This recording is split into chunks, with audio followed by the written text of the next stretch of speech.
Hello दोस्तों, नमस्कार। मैं भी एक आप सभी का एक बार फिर से बहुत बहुत स्वागत करता हूं इस यूट्यूब चैनल पे। तो आप सब कैसे हैं? उम्मीद करता हूं आप सब अच्छे होंगे, स्वस्थ होंगे और आपकी एसएससी जुड़ी एग्जाम 2025 की तैयारी बहुत अच्छी तरीके से चल रही होगी। तो साथियों, आज की सेशन में वो क्वेश्चन आपको प्रोवाइड करने जा रहे हैं। यदि आप अपने पेपर से पहले ये पूरा प्रश्न याद कर लेते हैं तो आपके प्रश्न में बिल्कुल ऐसा प्रश्न देखने को मिलेगा। तो आप यहाँ देख सकते हैं कि 4 फरवरी का सवाल बिल्कुल ऐसा होने वाला है, क्योंकि साथी देखिए, इसमें जो आपका एसएससी द्वारा बार बार सवाल पूछे जाते हैं, आपका एसएससी एग्जाम जो 2024 में हुआ था, घुमा फिरा कर साथी यही सब सवाल कभी पहले शिफ्ट में उस सवाल को पूछ रहा है तो कभी नेक्स्ट सवाल में शिफ्ट में पूछ रहा है। तो आज की सेशन में टोटल 70 क्वेश्चन आपको हम डिस्कस करने वाले हैं आपके साथ।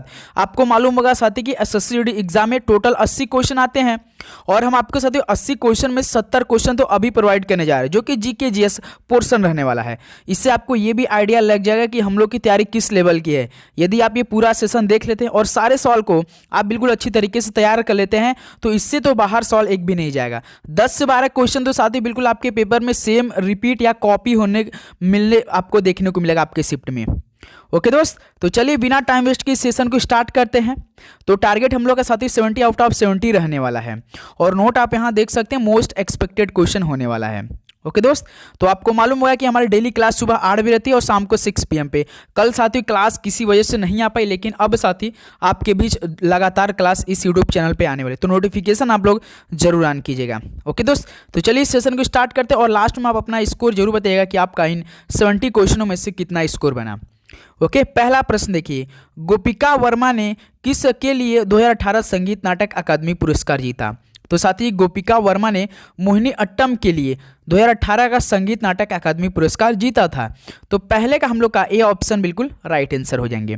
तो देखिए साथियों, 70 क्वेश्चन करना है तो टाइम को थोड़ा सा हम लोग मेंटेन करके चलेंगे और आप भी साथ बहुत अच्छी तरीके से दीजिएगा और हर एक क्वेश्चन याद करने का प्रयास जरूर कीजिएगा। क्वेश्चन नंबर 2 देखिए, निम्नलिखित में से कौन सी कायांतरित चट्टान है? तो साथ ही इनमें से कायांतरित चट्टान कौन सी है? तो क्वार्टजाइट है।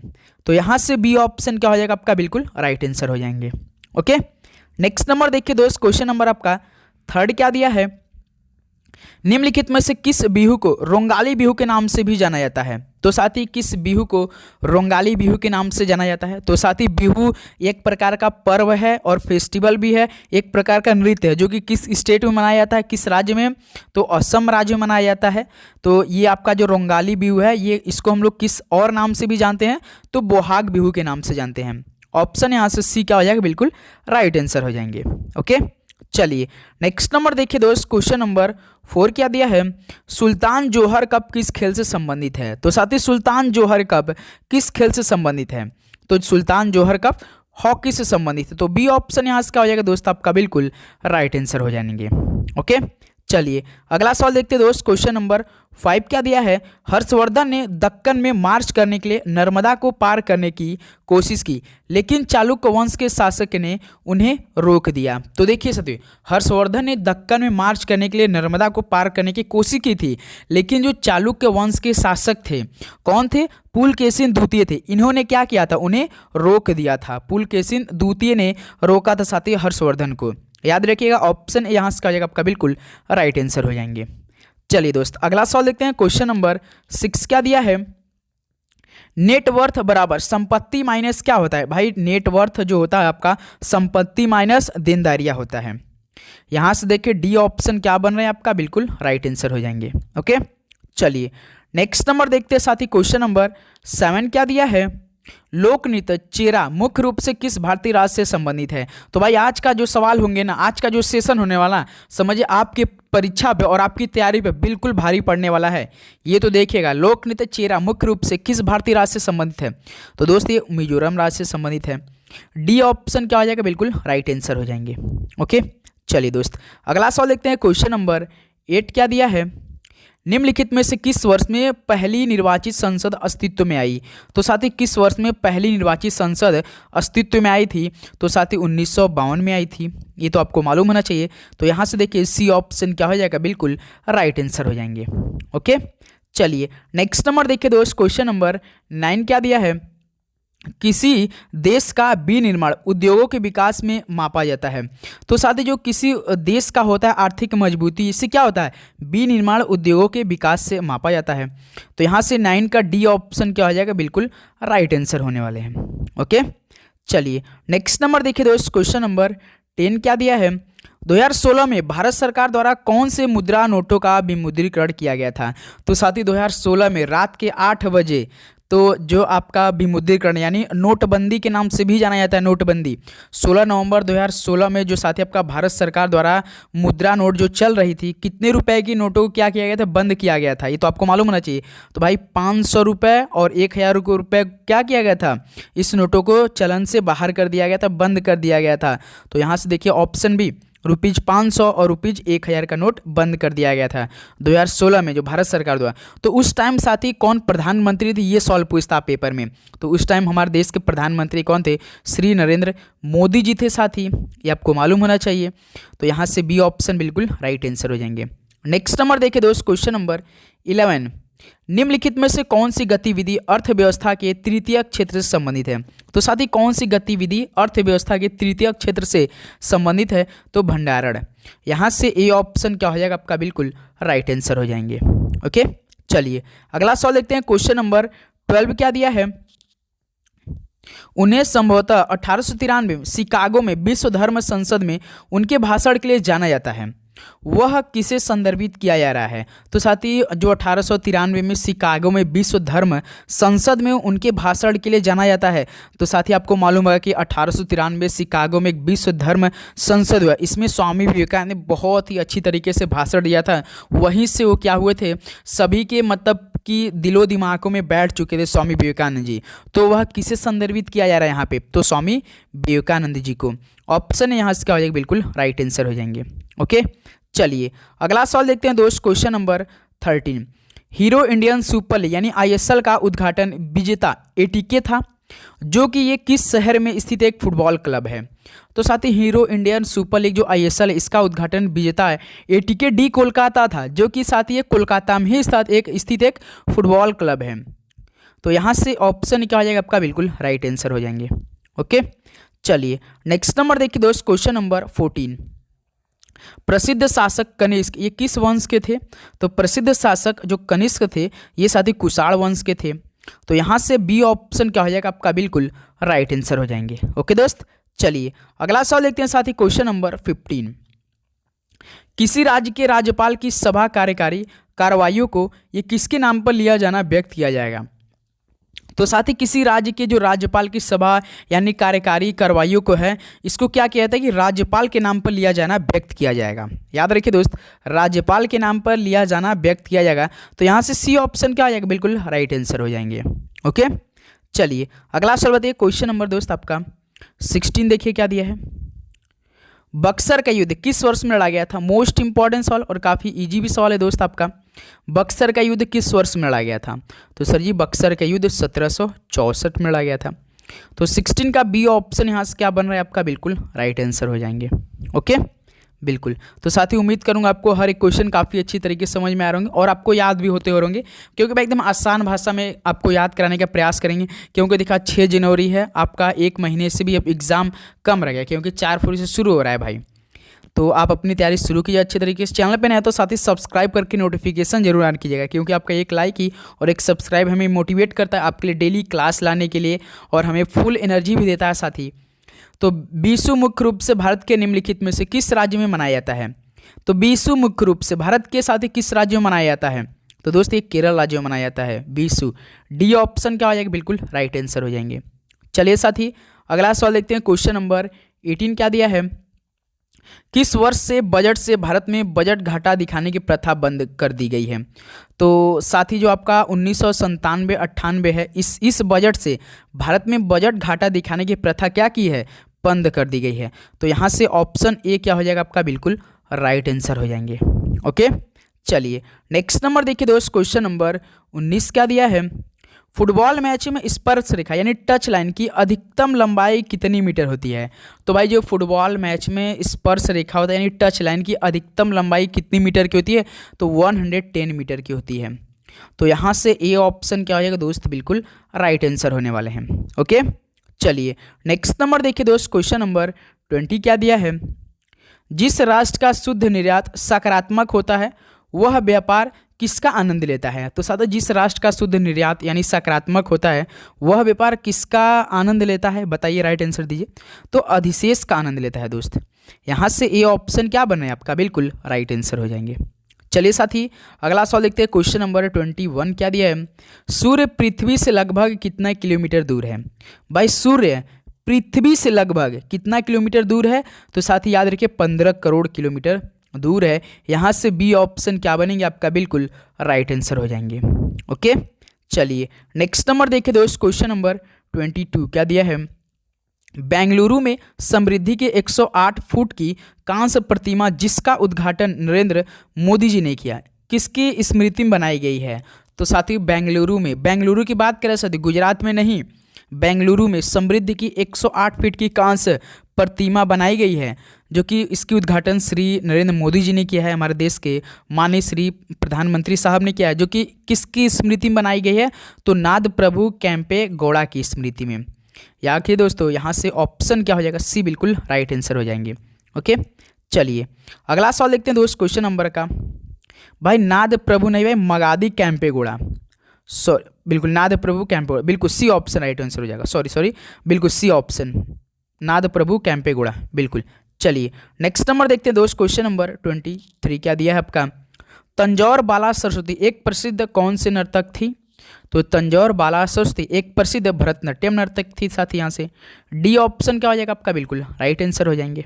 ओके चलिए अगला सवाल देखते हैं साथी, क्वेश्चन नंबर 24 क्या दिया है। व्यक्तिगत संचार के साधनों का एक उदाहरण दीजिए। व्यक्तिगत संचार के साधनों का एक एग्जाम्पल देना है, तो क्या होता है, टेलीफोन सेवा। संचार मतलब टेलीफोन सेवा, तो डी ऑप्शन क्या हो जाएगा, बिल्कुल राइट आंसर हो जाएंगे। नेक्स्ट नंबर देखिए साथी, क्वेश्चन नंबर आपका 25 क्या दिया है। निम्नलिखित में से किस अनुच्छेद के तहत संपत्ति के अधिकार को कानूनी अधिकार के रूप में स्थानांतरित कर दिया गया है। तो साथी किस अनुच्छेद के तहत संपत्ति के अधिकार को कानूनी अधिकार के रूप में स्थानांतरित कर दिया गया है। तो साथ ही याद रखिए अनुच्छेद 300A के तहत क्या किया गया है, इसमें जो संपत्ति के अधिकार थे इसको क्या किया है, कानून अधिकार के रूप में स्थानांतरित कर दिया गया, यानी संपत्ति के अधिकार को किस में बदल दिया गया, कानून अधिकार में बदल दिया गया। किस अनुच्छेद के तहत, अनुच्छेद 300A के तहत। ऑप्शन सी बिल्कुल राइट आंसर हो जाएंगे। ओके चलिए अगला सवाल देखते हैं दोस्त, क्वेश्चन नंबर 26 क्या दिया है। दिए गए विकल्पों में से सिंचाई की विधि है। भाई इनमें से दिए गए विकल्पों में से कौन सिंचाई की विधि है। दोहरी फसल, जुताई, चरणबद्ध कृषि या नहर। भाई नहर तो सिंचाई की विधि है। डी ऑप्शन क्या बनेंगे सबका, बिल्कुल राइट आंसर हो जाएंगे। ओके चलिए नेक्स्ट नंबर देखिए साथी, क्वेश्चन नंबर 27। उस तत्व की पहचान कीजिए जो अर्ध धातु नहीं है। भाई उस तत्व की पहले आप लोग पहचान कीजिए जो अर्ध धातु है, उसको अपने आप अर्ध धातु नहीं है, अपने आप इनसे निकल आएगा। जर्मेनियम है, आर्सेनिक भी है, सिलिकॉन है, लेकिन साथी सीजियम आपका अर्ध धातु नहीं है। ये बी ऑप्शन इस सवाल का राइट आंसर हो जाएंगे। ओके चलिए अगला सवाल देखते हैं साथी, क्वेश्चन नंबर 28। उपभोक्ता ये किस पोषक तत्वों के साथ बेहतर गुणवत्ता वाले खाद्य पदार्थों की अपेक्षा करते हैं। भाई उपभोक्ता प्रतिधारण पोषक तत्वों के साथ बेहतर गुणवत्ता वाले खाद्य पदार्थों की अपेक्षा करते हैं। तो प्रतिधारण ऑप्शन सी क्या हो जाएगा, बिल्कुल राइट आंसर हो जाएंगे। ओके नेक्स्ट नंबर देखिए दोस्त, क्वेश्चन नंबर 29। बैडमिंटन पोस्ट की ऊंचाई कितनी होती है। तो साथ ही बैडमिंटन पोस्ट की ऊंचाई कितनी होती है, तो 1.5 मीटर यानी 1.55 मीटर की होती है। डी ऑप्शन क्या हो जाएगा दोस्त, इस सवाल का राइट आंसर हो जाएंगे। ओके चलिए नेक्स्ट नंबर देखिए साथी, क्वेश्चन नंबर आपका 30 बताइएगा आप लोग। भाई आपको लास्ट में स्कोर करना है, ऐसा नहीं कि आपको क्लास लेना लास्ट में अपना एनालिसिस करने के साथ, क्योंकि आपका पेपर तो केवल 1 घंटा होगा, ये तो आपको मालूम होगा, जिसमें 80 क्वेश्चन मिलेंगे, 0.5 का नेगेटिव मार्किंग, एक क्वेश्चन 2 नंबर के, यानी 160 नंबर का आपका टोटल पेपर होगा। तो इस बार आप देखेंगे कि SSC GD का जो मोस्ट डिमांडिंग पोस्ट थी SSF और एक CISF, भाई इसमें तो 160 में से कम 150 से ऊपर ही स्कोर करना पड़ेगा इस बार सीट लेने के लिए, क्योंकि सभी स्टूडेंट को मालूम है किस तरह के हमारे पेपर में सवाल मिलेंगे और हमें किस तरह से हल करना है, सबको आइडिया रहेगा। निम्नलिखित में से कौन भरतनाट्यम कलाकार है। तो साथ ही इनमें से भरतनाट्यम कलाकार कौन है, तो याद रखिए तंजौर बाला सरस्वती है। ऑप्शन के हिसाब से डी ऑप्शन क्या हो जाएगा, बिल्कुल राइट आंसर हो जाएंगे। चलिए साथी अगला सवाल देखते हैं, क्वेश्चन नंबर 31 क्या दिया है। निम्न में से कौन सी धान की फसल है? तो साथी धान की फसल इनमें देखिए अपने आप बता देंगे भाई, चावल धान से ही होता है ना, तो ऑप्शन ही क्या हो जाएगा यहाँ सबका बिल्कुल राइट आंसर हो जाएंगे। चलिए अगला सवाल देखते हैं, क्वेश्चन नंबर 32। एक बजट दस्तावेज जो सरकार के पूंजी खाते में संपत्ति और देनदारियां संबंधित है, उसे क्या कहा जाता है? भाई देखिए, एक बजट दस्तावेज है जो सरकार के पूंजी खाते में संपत्ति और देनदारियों से संबंधित रखता है, उसे साथ ही पूंजीगत बजट कहा जाता है। ऑप्शन यहाँ से बी बिल्कुल राइट आंसर हो जाएगा, पूंजीगत बजट।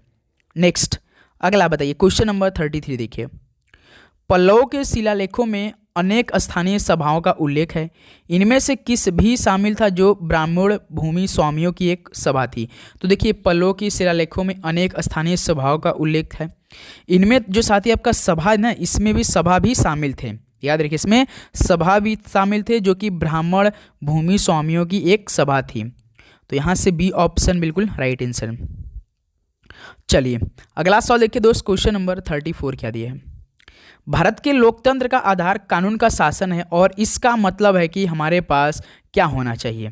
तो भारत के लोकतंत्र का आधार कानून का शासन है और इसका मतलब है कि हमारे पास दोस्त एक स्वतंत्र न्यायपालिका होना चाहिए, एक स्वतंत्र न्यायपालिका होना चाहिए। याद रखिएगा ऑप्शन सी बिल्कुल राइट आंसर हो जाएंगे। ओके चलिए नेक्स्ट नंबर देखिए साथी, क्वेश्चन नंबर 35। कौन सी पर्वत श्रेणी ठंडी साइबेरियाई पवनों को भारत में प्रवेश करने से रोकती है? तो साथी कौन सी पर्वत श्रेणी ठंडी साइबेरियाई पवनों को भारत में प्रवेश करने से रोकती है? तो ऐसी कौन सी है साथी? तो हिमालय ही रोकती है, याद रखिएगा। ऑप्शन ए यहाँ से क्या हो जाएगा आपका बिल्कुल राइट आंसर हो जाएंगे, कोई दिक्कत बिल्कुल नहीं। भाई आपको उम्मीद करूँगा बहुत अच्छी तरीके से समझ में आ रहे हैं। फटाफट देखिए, इसलिए हम कर सकते हो, टाइम हमारे पास बिल्कुल नहीं है, तो हर एक क्वेश्चन को हम फटाफट देख रहे हैं और आपको काफ़ी अच्छी तरीके से क्वेश्चन हम साथी बताते चले और आप अच्छी तरीके से याद भी कर रहे होंगे। देखिए निम्नलिखित शास्त्रीय नृत्य रूपों में से कौन सा मूल रूप से सादिर अट्टम के नाम से जाना जाता था? तो साथी इन शास्त्रीय नृत्यों में से कौन मूल रूप से सादिर अट्टम के नाम से जाना जाता था? तो सर जी वो आपका कौन सा? तो भरतनाट्यम। ऑप्शन यहाँ से बी क्या हो जाएगा बिल्कुल राइट आंसर हो जाएंगे। ओके चलिए नेक्स्ट नंबर देखिए साथी, क्वेश्चन नंबर 37। अर्थशास्त्रियों ने पाया है कि एक गरीब राष्ट्र केवल तभी प्रगति कर सकता है जब उसके पास अच्छा कौन सा क्षेत्र होना चाहिए? अर्थशास्त्रियों ने पाया है कि एक गरीब राष्ट्र केवल तभी प्रगति कर सकता है, तभी विकास कर सकता है जब उसके पास क्या होना चाहिए? एक अच्छा औद्योगिक क्षेत्र हो। ऑप्शन ए क्या हो जाएगा दोस्त आपका बिल्कुल यहाँ से राइट आंसर हो जाएंगे। ओके चलिए नेक्स्ट नंबर देखिए, क्वेश्चन नंबर 38। निम्नलिखित में से किसे मद्रास संगीत अकादमी द्वारा टीटी के स्मारक पुरस्कार से सम्मानित किया गया? तो साथी याद रखिए आपके पेपर में जीके जीएस का पोर्शन तो 20 आएंगे सवाल, लेकिन इनमें से 10 क्वेश्चन साथी स्टैटिक जीके का सवाल रहेंगे। याद रखिए सबसे अधिक स्टैटिक जीके का ही सवाल आपके पेपर में देखने को मिलेगा साथी। तो किसे मद्रास संगीत अकादमी द्वारा टीटी के स्मारक पुरस्कार सम्मानित किया गया? तो दोस्त वेम्पति चिन्ना सत्यम को। तो डी ऑप्शन क्या होगा दोस्त बिल्कुल राइट आंसर हो जाएंगे। ओके चलिए नेक्स्ट नंबर देखिए, क्वेश्चन नंबर 39। इनमें से कौन सा सूक्ष्म पोषक तत्व है? तो साथ इनमें से सूक्ष्म पोषक तत्व कौन सा है? तो भाई आयरन है। तो 39 का ए ऑप्शन क्या हो जाएंगे बिल्कुल राइट आंसर हो जाएंगे। ओके चलिए नेक्स्ट नंबर देखिए दोस्त, क्वेश्चन नंबर 40। 2011 की जनगणना के अनुसार भारत की पहली महिला साक्षरता दर क्या थी? तो साथी 2011 की जनगणना के अनुसार भारत की जो पहली महिला साक्षरता दर क्या थी? बताइए साथी, राइट आंसर दीजिए। तो भाई 60.546% थी। कितनी? 65.46% जो कि भारत के पहली महिला साक्षरता दर थी 2011 की जनगणना के अनुसार साथी। ओके बी ऑप्शन क्या हो जाएगा बिल्कुल राइट आंसर हो जाएंगे। डेटा याद रखिए, ये बार बार सवाल साथी जरूर पूछेगा आपके शिफ्ट में। क्वेश्चन नंबर देखिए 41। कश्मीर के लोग नवरेह त्यौहार को किस देवी को समर्पित कहते हैं और त्यौहार के दौरान उन्हें श्रद्धांजलि भी देते हैं? तो भाई कश्मीर के लोग नवरेह त्यौहार को किस देवी को समर्पित करते हैं और त्यौहार के दौरान उन्हें श्रद्धांजलि भी देते हैं? तो दोस्त सारिका को। किसे? देवी सारिका जी को। तो यहाँ से सी ऑप्शन क्या हो जाएंगे बिल्कुल राइट आंसर हो जाएंगे। ओके चलिए नेक्स्ट नंबर देखिए साथी, क्वेश्चन नंबर 42। मीराबाई चानू भारत के निम्नलिखित में से किस राज्य से संबंधित है? मीराबाई चानू साथी भारत के किस राज्य से संबंधित है? तो दोस्त ये मणिपुरा से संबंधित रखती है मीराबाई चानू। बी ऑप्शन बिल्कुल राइट आंसर। एक सवाल आप सभी से होमवर्क में पूछना चाहेंगे कि साथियों मीराबाई चानू है जो ये किस खेल से संबंधित रखती हैं? किस खेल से साथी संबंधित रखती हैं? कमेंट बॉक्स में इस सवाल का राइट आंसर देंगे सभी। चलिए अगला सवाल देखते हैं साथी, क्वेश्चन नंबर 43। 1962 में मैक-मोहन रेखा के क्षेत्र में भारत का युद्ध किस देश के साथ हुआ था? तो 1962 में साथी मैक-मोहन रेखा के क्षेत्र में भारत का युद्ध किस देश के साथ हुआ था? तो दोस्त याद रखिए चीन देश के साथ हुआ था। ऑप्शन बिल्कुल राइट आंसर। तभी से तो साथी जो भारत और चीन के बीच की जो सीमा रेखा को क्या बोलते हैं? मैक-मोहन रेखा बोलते हैं। और क्या आप बता सकते हैं कि जो भारत और पाकिस्तान की चीन मतलब सीमा है साथी, वो उसमें कौन सा रेखा अलग करती है? कमेंट बॉक्स बताइए। ओके चलिए नेक्स्ट नंबर देखिए दास साथी, क्वेश्चन नंबर 44। 2011 क्रिकेट विश्व कप की मेजबानी किसने की थी? तो पहले हम जानेंगे साथी 2011 के जो क्रिकेट वर्ल्ड कप हुआ था, मेंस की बात हो रहा साथी, तो कौन विजयी था? तो साथी अपना प्यारा भारत विजयी था। किस देश को हराया था? तो भाई तो श्रीलंका को हराया था। अब कहाँ कहाँ पे मेजबान हुए थे? सबसे बड़ी बात है कि उस टाइम कैप्टन थे कौन थे? तो हमारे महेंद्र सिंह धोनी कैप्टन थे साथी। और कहाँ पे मेजबान कौन कौन देश था? पहली बार हुआ था कि 3 देश में आयोजित हुआ था। एक तो देखिए भारत में हुआ था, श्रीलंका में और बांग्लादेश में। फाइनल में कौन कौन टीम भिड़ी थी? भारत और श्रीलंका भिड़ी थी। इससे पहले जो 2015 वाली वर्ल्ड कप हुई थी वो साथी आपका ऑस्ट्रेलिया और न्यूजीलैंड में हुई थी। उसके बाद 2019 वाला तो आपको मालूम होगा कहाँ पर हुआ था? इंग्लैंड में हुआ, जो कि इंग्लैंड विजेता बना था। 2015 वाला तो ऑस्ट्रेलिया जीत गया था न्यूजीलैंड को हराकर साथी। 2019 वाला इंग्लैंड ने जीता था, फिर न्यूजीलैंड को हराकर। फिर 2023 में हुआ तो भारत में हुआ था, जिसमें ऑस्ट्रेलिया ने सदी भारत को हराया। भारत उप विजेता था। उस टाइम हमारे रोहित शर्मा कैप्टन थे। ओके चलिए अगला सवाल देखते हैं, क्वेश्चन नंबर साथी 45 कह दिया। एल्युमिनियम प्रगलन भारत में कौन से सबसे महत्वपूर्ण धातु कर्म उद्योग है? भाई एल्युमिनियम जो प्रगलन है ये भारत में, याद रखिए दोस्तों, दूसरा सबसे महत्वपूर्ण धातु कर्म उद्योग है। ऑप्शन सी क्या हो जाएगा? बिल्कुल राइट आंसर हो जाएंगे। चलिए नेक्स्ट नंबर देखिए दोस्त, क्वेश्चन नंबर 46 क्या दिया है? निम्नलिखित में से कौन सी धातु उष्मा का सबसे अच्छा चालक है? भाई धातु उष्मा का सबसे अच्छा चालक कौन है? भाई कौन है? चांदी, सिल्वर। ऑप्शन भी क्या हो जाएगा? बिल्कुल राइट आंसर हो जाएंगे। ओके चलिए नेक्स्ट नंबर देखिए साथी, क्वेश्चन नंबर 47 क्या दिया है? कथक में योगदान के लिए निम्नलिखित में से किसे पद्मश्री से सम्मानित किया गया? भाई कथक में योगदान के लिए किसे पद्मश्री से सम्मानित किया गया था? तो दोस्त सुनैना हजारी लाल को किया गया था। डी ऑप्शन क्या हो जाएगा? बिल्कुल राइट आंसर होने वाले हैं। ओके चलिए नेक्स्ट नंबर देखिए साथी, क्वेश्चन नंबर 48 क्या दिया है? बाल विवाह निषेध संशोधन विधेयक 2021 में लड़की की उम्र 18 से बढ़ाकर कितनी वर्ष करने का प्रस्ताव है? ये तो आपको मालूम होगा कि बाल विवाह जो निषेध संशोधन हुआ था 2021 में, लड़की की पहले जो उम्र 18 थी उसे बढ़ाकर साथी कितना कर दी गई है? 21 वर्ष कर दी गई है। तो यहाँ से ऑप्शन क्या हो जाएगा? सी बिल्कुल राइट आंसर हो जाएंगे। ओके चलिए अगला सवाल देखिए दोस्त, क्वेश्चन नंबर 49। 2020 के भारत के राष्ट्रीय खेलों का मैस्कॉट कौन था? 2020 के भारत के राष्ट्रीय खेलों का मैस्कॉट कौन था साथी? तो बता सकते हैं? तो भाई रूबीगुला फ्लेम थ्रोटेड बुलबुल थी। नाम देखिए, रूबीगुला फ्लेम थ्रोटेड बुलबुल थी। डी ऑप्शन बिल्कुल यहाँ से राइट आंसर हो जाएंगे। कोई दिक्कत? बिल्कुल नहीं सर जी। चलिए साथी अगला बताइए, क्वेश्चन नंबर साथी 50 देखिए। महामस्तकाभिषेक एक जैन त्यौहार है जो प्रत्येक कितने वर्षों में एक बार मनाया जाता है? जैसे भाई इस समय आपका 13 जनवरी से लेकर 26 फरवरी के बीच में कुंभ मेला लग रहा है ना, प्रयागराज की धरती पे, संगम पर साथी, नदी पर। जैसे कि ये आपका 12 वर्षों में एक बार कुंभ मेला लगता है, उसी प्रकार जो महामस्तकाभिषेक एक जैन त्यौहार है जो कि साथी ये प्रत्येक कितने वर्ष, 12 वर्षों में एक बार ये भी मनाया जाता है। याद रखिए दोस्तों 12 वर्षों में एक बार ये भी आता है, और आपका महाकुंभ भी साथी 12 वर्षों में एक बार आता है, लेकिन अर्धकुंभ आपका 6 वर्ष में एक बार आ जाता है। ओके याद रखिएगा, महामस्तकाभिषेक को साथी 12 वर्षों में एक बार आता है। क्वेश्चन नंबर देखिए 51। अंतिम 12वीं पंचवर्षीय योजना का उद्देश्य क्या था? तो पहले हम जानेंगे कि अंतिम जो 12वीं पंचवर्षीय योजना था इसका टाइम पीरियड कब से कब तक। ये लास्ट साथी था पंचवर्षीय योजना भारत का, 2012 से 2017 के बीच था। इसमें क्या था साथी कि 10% गरीबी कम करने का लक्ष्य भी था। याद रखिए दोस्त 10% इसमें क्या था, गरीबी कम करने का लक्ष्य भी रखा गया था, जो कि अंतिम 12वीं पंचवर्षीय योजना का उद्देश्य क्या था? एक और उद्देश्य था जो कि तेज था, टिकाऊ और अधिक समावेशी विकास करना था। 10% गरीबी को भी कम करना था। ऑप्शन है यहाँ इसका हो जाएगा बिल्कुल राइट आंसर। नेक्स्ट नंबर देखिए, क्वेश्चन नंबर दोस्त आपका 52 देखिए, निम्नलिखित में से कौन सी भारत की सबसे पुरानी फुटबॉल प्रतियोगिता है? सबसे पुरानी फुटबॉल प्रतियोगिता कौन भाई? Durand cup. ये कब हुआ था भाई? 1960 में पहली बार हुआ था डूरंड कप। आपसे पूछेगा कि डूरंड कप पहली बार किस वर्ष में हुआ था, तो 1960 में हुआ था, याद रखिएगा। ओके, चलिए अगला सवाल देखिए दोस्त, क्वेश्चन नंबर 53, अपशिष्ट के छोटे कणों में कौन तोड़ता है? अपशिष्ट के छोटे कणों में कौन तोड़ता है? तो दोस्त अपर दाहारी तोड़ता है। कौन सा? तो ये अपर दाहारी तोड़ता है। ऑप्शन यहाँ से क्या हो जाएगा? बिल्कुल राइट आंसर हो जाएंगे। चलिए साथी अगला बताइएगा, क्वेश्चन नंबर 54, दिसंबर 1929 में किसकी अध्यक्षता में लाहौर कांग्रेस ने पूर्ण स्वराज की मांग को औपचारिक रूप दिया था? तो साथी मतलब भारतीय राष्ट्रीय कांग्रेस में जो पूर्ण स्वराज की मांग की गई थी दिसंबर 1929 में, जो कि इसकी अध्यक्षता में साथी जवाहरलाल नेहरू जी की अध्यक्षता में। ऑप्शन सी बिल्कुल राइट आंसर हो जाएंगे।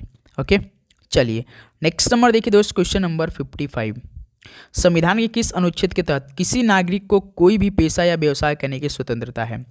तो साथी संविधान के किस अनुच्छेद के तहत किसी नागरिक को कोई भी पेशा या व्यवसाय करने की स्वतंत्रता है? तो दोस्त अनुच्छेद 19 पहला और जी के तहत।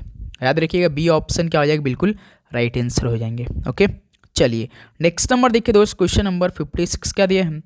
वजिस पर प्रस्तावित हमले पर सलाह लेने के लिए निम्नलिखित में से कौन बुद्ध से मिला था? तो भाई वजिस पर प्रस्तावित हमले पर सलाह लेने के लिए कौन बुद्ध से मिला था? वजिस पर हमला के लिए तो वासकारा मिला था बुद्ध से। कौन सा थी? वासकारा। डी ऑप्शन बिल्कुल राइट आंसर हो जाएंगे। ओके, चलिए नेक्स्ट नंबर देखिए साथी, क्वेश्चन नंबर 57, निम्नलिखित नृत्य रूपों में से कौन सा एक अनोखा नृत्य रूप है क्योंकि कलाकार महिलाओं के रूप में कपड़े पहनते हैं और उड़ीसा के हिस्सों में लोकप्रिय है? भाई देखिए कौन सा एक अनोखा नृत्य रूप है जो कि कलाकार क्या करते हैं? महिलाओं के रूप में कपड़े पहनते हैं और उड़ीसा के हिस्सों में यह लोकप्रिय है। तो कौन है? गोटी पुआ है साथी। कौन? गोटी पुआ है। ऑप्शन से बिल्कुल राइट आंसर हो जाएंगे। चलिए अगला सवाल देखिए साथी, क्वेश्चन नंबर 58 बताइएगा, भारत की जलवायु को किस प्रकार के रूप में वर्णित किया गया है? भारत की जलवायु को तो साथियों मानसून प्रकार के रूप में वर्णित किया गया है। ऑप्शन है क्या हो जाएगा? बिल्कुल राइट आंसर हो जाएंगे। ओके, चलिए नेक्स्ट नंबर देखिए साथी, क्वेश्चन नंबर 59 देखिए, फील्ड हॉकी टीम में कितने खिलाड़ी होते हैं? कितने होते हैं? 11 होते हैं। तो चलिए आप बताइए कि फील्ड क्रिकेट टीम में कितने खिलाड़ी होते हैं? क्रिकेट में आपको बताना है कि प्लेइंग टाइम कितने खिलाड़ी रहते हैं मैदान में, कमेंट बॉक्स में बताइए। फील्ड हॉकी टीम में तो आपके 11 प्लेयर रहते हैं। अगला सवाल देखिए साथी, क्वेश्चन नंबर 60 क्या दिया है? कलामंडलम कल्याणी कुट्टी अम्मा को ये किस में उनके काम के लिए प्रसिद्ध और मान्यता प्राप्त हुई थी? तो कलामंडलम जो कल्याणी कुट्टी अम्मा हैं इनको साथी जो कि मोहिनी अट्टम में उनके काम के लिए प्रसिद्ध और मान्यता प्राप्त है। ऑप्शन सी का एक बिल्कुल राइट आंसर हो जाएंगे। ओके, चलिए अगला सवाल देखिए दोस्त, क्वेश्चन नंबर 61 क्या दिया है? निम्नलिखित में से कौन गुप्त शासक समुद्रगुप्त की प्रशंसा में रचित प्रयाग प्रशस्ति या इलाहाबाद स्तंभ की रचयिता है? बताइए साथियों, कौन गुप्त शासक समुद्रगुप्त की प्रशंसा में जो रचित प्रयाग प्रशस्ति या इलाहाबाद स्तंभ की रचयिता हैं? तो सर ये हरिशेर हैं। ऑप्शन ए यहाँ से क्या हो जाएगा साथी? आपका बिल्कुल राइट आंसर हो जाएंगे। ओके, चलिए नेक्स्ट नंबर देखिए दोस्त, क्वेश्चन नंबर 62 क्या दिया है? व्यय विधि में जीडीपी बराबर अर्थव्यवस्था में फर्मों द्वारा प्राप्त सभी अंतिम किसका कुल योग होता है? तो व्यय विधि में आपका जो जीडीपी बराबर होता है अर्थव्यवस्था में फर्मों द्वारा जो प्राप्त सभी अंतिम, तो साथी व्यय होता है ना, इसका कुल योग होता है। जो अंतिम व्यय होता है इसका कुल योग होता है। डी ऑप्शन बिल्कुल राइट आंसर हो जाएंगे। ओके, चलिए नेक्स्ट नंबर देखिए साथी, क्वेश्चन नंबर 63 क्या दिया? भारत के सबसे दक्षिणी छोर का क्या नाम है? भारत के सबसे दक्षिणी छोर का क्या नाम है साथी? तो आप याद रखिएगा अच्छे से, कौन है? इंदिरा पॉइंट है मेरे भाई। ऑप्शन यहाँ से बी क्या हो जाएगा? बिल्कुल राइट आंसर हो जाएंगे। ओके, चलिए नेक्स्ट नंबर देखिए दोस्त, क्वेश्चन नंबर 64 क्या दिए हैं? आपराधिक कानून संशोधन अधिनियम 2018 ने महिलाओं के बलात्कार के लिए न्यूनतम सजा को 7 वर्ष से बढ़ाकर कितना वर्ष कर दिया है? तो भाई देखिए आपराधिक कानून संशोधन हुआ था जो कि अधिनियम था 2018। इसमें महिलाओं के जो बलात्कार के लिए न्यूनतम पहले सजा 7 वर्ष थी, इसे अब साथी याद रखिए 10 वर्ष कर दिया गया बढ़ाकर। याद रखिए डी ऑप्शन क्या हो जाएगा? बिल्कुल राइट आंसर हो जाएंगे। ओके, चलिए अगला सवाल देखिए दोस्त, क्वेश्चन नंबर 65 क्या दिया है? भारतीय संविधान के तहत भाग 3 द्वारा प्रदत्त किसी भी अधिकार को लागू करने के लिए सर्वोच्च न्यायालय क्या जारी कर सकता है? तो साथ ही जो भारतीय संविधान के तहत भाग 3 है, इसके द्वारा प्रदत्त किसी भी अधिकार को लागू करने के लिए सर्वोच्च न्यायालय क्या जारी कर सकता है? तो दोस्त याद रखिए, रिट जारी कर सकता है, प्रादेश जारी कर सकता है। ऑप्शन है बिल्कुल राइट आंसर हो जाएंगे। ओके, चलिए अगला सवाल देखिए साथी, क्वेश्चन नंबर 66 का दिया है। किसी राज्य में संवैधानिक आपातकाल लगाने की अनुशंसा करने की शक्ति किसके पास होती है? तो साथी किसी राज्य में संवैधानिक आपातकाल लगाने की अनुशंसा करने की शक्ति किसके पास होती है?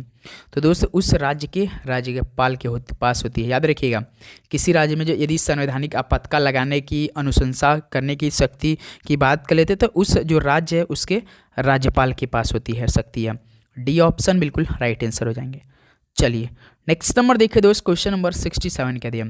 त्रिपुरा की खर्ची पूजा में कितनी देवताओं की पूजा की जाती है? तो आपको मालूम होगा जो खर्ची पूजा है ये किस राज्य में मनाया जाता है? तो त्रिपुरा राज्य में मनाया जाता है। इस पूजा में साथ ही कितनी देवताओं की पूजा की जाती है? तो दोस्त याद रखिए टोटल 14 देवताओं की पूजा की जाती है। तो सी ऑप्शन क्या हो जाएगा? बिल्कुल राइट आंसर हो जाएंगे। चलिए नेक्स्ट नंबर देखिए दोस्त, क्वेश्चन नंबर 68 क्या दिया है। चक्का या डिस्कस फेंकते समय एथलीटों को कितने व्यास के वृत्त के अंदर रहना पड़ता है? तो भाई चक्का डिस्कस फेंकते समय एथलीटों को कितने व्यास के वृत्त के अंदर रहना पड़ता है? आप देखेंगे साथी, जो एथलीट होते हैं डिस्कस फेंकते हैं उनको एक गोला रहता है, वृत्त टाइप रहता है, इस वृत्त में कितना अंदर एथलीटों को कितना मीटर अंदर रहना पड़ता है? तो दोस्त याद रखिए 2.5 मीटर यानी 2.5 मीटर के अंदर रहना पड़ता है। बी ऑप्शन बिल्कुल राइट आंसर हो जाएंगे। ओके, चलिए अगला सवाल बताइए, क्वेश्चन नंबर 69 देखिए। निम्नलिखित में से किस लेखक ने वंदे मातरम गीत को अपने उपन्यास में शामिल किया है? तो किस लेखक ने वंदे मातरम गीत को अपने उपन्यास में शामिल किया? तो दोस्त ऐसा करने वाले बंकिम चंद्र चट्टोपाध्याय जी है। डी ऑप्शन क्या हो जाएगा? बिल्कुल राइट आंसर हो जाएंगे। ओके, चलिए साथी अगला सवाल देखिए, क्वेश्चन नंबर 70 क्या दिया है। निम्नलिखित व्यक्तियों में से कौन भारतीय शास्त्रीय नृत्य का प्रतिपादक है? तो भाई निम्नलिखित व्यक्तियों में से कौन भारतीय शास्त्रीय नृत्य का प्रतिपादक है? दोस्त रानी कर्णायम। सी ऑप्शन बिल्कुल राइट आंसर हो जाएंगे। तो साथी फाइनली टोटल 70 क्वेश्चन कंप्लीट हो चुके हैं। अब आपकी बारी की आप सभी के कितना स्कोर बना। और एक बात बता दें साथियों कि इसका PDF हम आपको तुरंत इस जब क्लास समाप्त होगा तो टेलीग्राम ग्रुप दिया गया, जो कि डिस्क्रिप्शन बॉक्स अपना लिंक दिया गया, या आप टेलीग्राम पे टारगेट विथ व्यू के नाम से सर्च करेंगे तो तिरंगे का लोगो लगा, आप वहाँ ज्वाइन कीजिए, क्योंकि यहाँ पे 3500 भाई जुड़ चुके हैं। आप भी जुड़िए, डेली के डेली क्लास का PDF लीजिए और अपनी तैयारी बहुत अच्छी तरीके से कीजिए, क्योंकि समय अब नहीं रह गया साथी हमारे पास। ओके, तो हम लोग तैयारी अब बहुत अच्छी तरीके से करेंगे। इस महीने में काफ़ी अच्छी तरीके से क्लास नहीं हो पाई, लेकिन अब बहुत अच्छी तरीके से हम लोग की क्लास होगी। तो आप सभी से रिक्वेस्ट रहेगा कि चैनल पे नए हैं तो सब्सक्राइब करके नोटिफिकेशन जरूर ऑन करें, इससे आपको जब भी हम क्लास दें तो आपके पास नोटिफिकेशन आए और आप काफ़ी अच्छी तरीके से अपनी तैयारी करें। ओके दोस्त, तो चलिए इस सेशन को यहीं समाप्त करते हैं, और शाम में साथ ही मॉडल पेपर आएगा, उस मॉडल पेपर आप जरूर हल कीजिएगा। ओके, तो चलिए मिलते हैं नेक्स्ट सेशन में। सभी को जय हिंद, वंदे मातरम। पढ़ाई करते रहिए, सभी को ऑल द वेरी बेस्ट। धन्यवाद और आपका दिन मंगलमय हो।